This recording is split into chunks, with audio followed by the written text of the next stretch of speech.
In this video, I am going to go over the instructions on how to do your saliva collection and how to fill out the paperwork for the Hormone Saliva Test Kit. So you have either been given this box by me or it may have come in the mail directly from the lab. So I want to show you everything that's in here and what we're going to do to complete the entire test. You will have a FedEx mailing envelope along with a FedEx billable stamp that pays for the shipment. We will have a test requisition form to complete, and then we have a questionnaire that will also go back in. There are actually instructions if you prefer to read instead of watch the video and after watching the video. The styrofoam box is to remain inside this box, but lift the lid, and then first thing I want you to do is remove the ice brick and put it in the freezer. We want this frozen before we mail the samples. So let's first go over the requisition form. Starting on section 2, you will check payment enclosed as you will be paying the lab directly. Make sure, if it isn't already checked, that the comprehensive plus profile is the one checked. You will complete your collection dates and times here, which will also match this envelope as you take your collections. And then you will here check the box that yes, these have been frozen, and then write in here the date that you're shipping it. On section 4, you just need to fill out your information up until your phone number.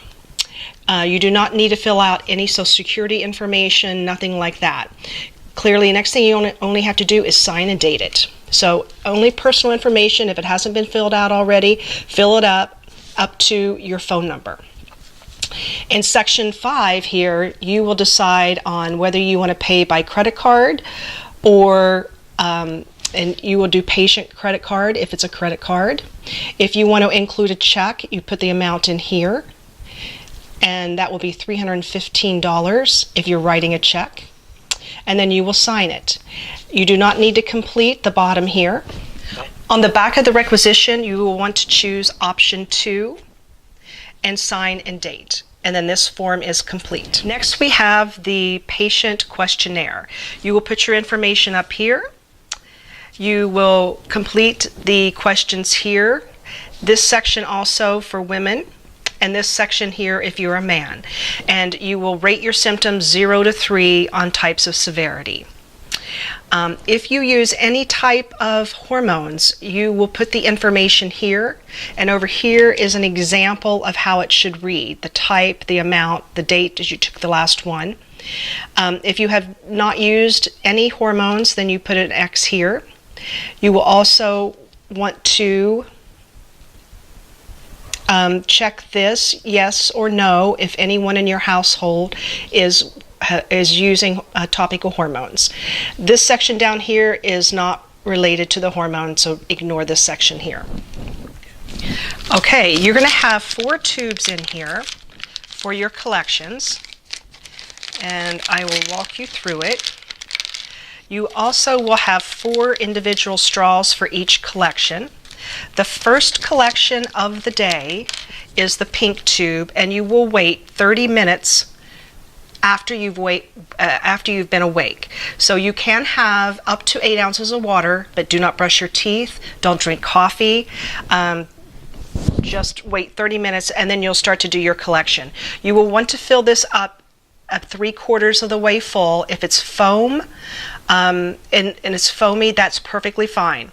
But make sure that when you're done that you snap the lid very tightly, and then you're going to write your collection time here. You'll make sure that you put your birthday here and your date of collection, and then you'll stick that in the freezer. Okay. You will do your next collection right before lunch, and then your next collection right before dinner. What you have to remember about these 2 collections is just make sure that you haven't eaten anything an hour before. So if you have lunch at 12, stop snacking at 11. If you have dinner at 6, stop snacking at 5. And then the last collection here is right before bedtime. And then make sure they're all in the freezer. Then the next day, if it's a day that you can actually mail it, Monday through Friday, you can't mail on a holiday or mail on a Saturday, you will take all of your tubes, put them back in here, leave that little absorbent pad in here, and then once we have all of those back in there, here's how we pack it up. Okay, so the next day when these are completely frozen, you're going to put them back into the styrofoam pack, the frozen ice brick, put that right in there, close the lid, and then you're going to put your requisition form and your questionnaire on top. You're going to close this up just like this. Also, if you're paying by check, you will put the check in here as well. And then that's simply going to go into the FedEx bag. And again, make sure that the first box, exempt human specimen, is checked. Then you'll put this into the bag, and then on the front here, you'll remove the sticky part of this and apply this directly here. Make sure you sign here for a release without signature and keep this portion for yourself. And then walk this into a FedEx actual office. Do not put it in a FedEx mailbox that may be sitting in a lobby of an office or something. It needs to be physically handed over to a FedEx personnel. And this is already paid for, so you owe no money once this goes in for shipment. If you have any questions, just give me a call and we can go through this again.